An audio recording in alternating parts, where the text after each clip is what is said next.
शरीर की नसारियां दिख रही थी और पत्नी का ये हाल था कि भी मिल जाए उसी ने अपना दिल बिगाड़ कर लिया। लेकिन पत्नी के मन में आया कि श्री कृष्ण इनके मित्र और अगर ये अपने मित्र से मिलेंगे और मित्र की ऐसी हालत रहेगी तो फिर श्री कृष्ण भगवान से मित्रता कौन करेगा। इसलिए इतनी दृढ़ता में रहे तो श्री कृष्ण की भी दुर्दशा की बात होगी ना। श्री कृष्ण का यश भले न हो, श्री कृष्ण का और उच्चल होगी, कितने दाता है कितना देने वाले हैं। इसलिए पत्नी ने सुदामा को बार बार आग्रह किया कि आप जरूर अपने मित्र से मिलने चाहिए। सुदामा ने पत्नी की बात मान ली और कहा मैं जाऊंगा तो जरूर। तो हम वेद शास्त्र के पढ़े हुए पंडित विद्वान हम साथ में पढ़े हुए हैं बिल्कुल। तो ब्राह्मण देवता प्राचीन काल में किसी के यहाँ कुछ मांगने नहीं जाया जाता था, दक्षिणा से का तौर से काम चलाते थे।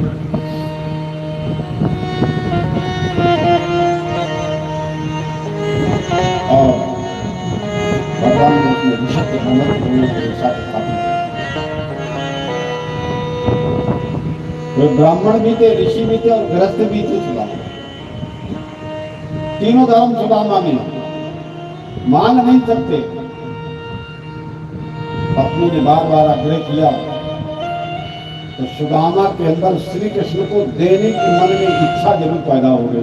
मिलने के लिए जाएंगे तो लेने की इच्छा नहीं हुई, कुछ देना चाहिए। भागवत के अनुसार सुदामा ने अपनी पत्नी से कहा कुछ तो दे दो देने के लिए। सुदामा ने श्री कृष्ण को देने के लिए कहा कुछ उपायन देना पड़ेगा। अब उस पत्नी की बात में था ही आस पास बगल में जाती है। अब 4 घरों से 4 प्रकार का चूड़ा मांग लाती है। कोई चूड़ा है, कोई पीला है, कोई सफेद है। 4 प्रकार का चूड़ा अलग अलग था। पत्थर कंदुलान भागवत का कोई सफेद है, कोई काला है, कोई मोटा है, कोई पतला है, कोई पीला ही चाहते।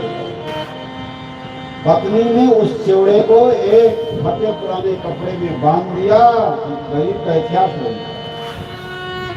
ये सुदामा के घर का इतिहास पहने साल भर। सुदामा जब श्री कृष्ण के पास गए तो बहुत अच्छा ढंग से वर्णन किया गया है। सुदामा के सिर में पगड़ी नहीं है, शीश पगन जगतन में प्रभु जान को हरे बस शीश पगन पगन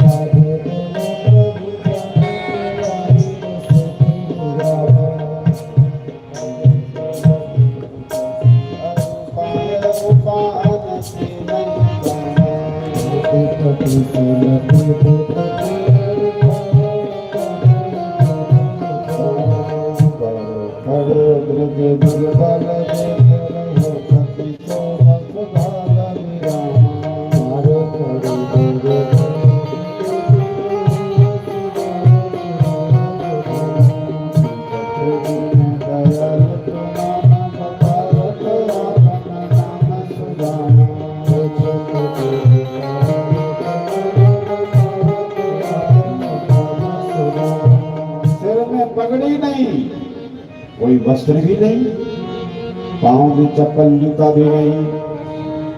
केवल इतना जानता है कि हमारा मित्र श्री कृष्ण कहाँ रहता है, सबसे यही पूछ रहा है। उसे तो पता नहीं कि हमारा मित्र सोने के महल में रहता है और इतना बड़ा हो गया। सुदामा की पहुंच पर कैसा दृश्य उपस्थित हुआ होगा उसका हम वर्णन थोड़ी करते हैं। श्री कृष्ण जब द्वारपाल से सुदामा का नाम सुना तो रुक्मिणी के पलंग पर से उठे और दौड़ करके सुदामा के साथ लिपट गए।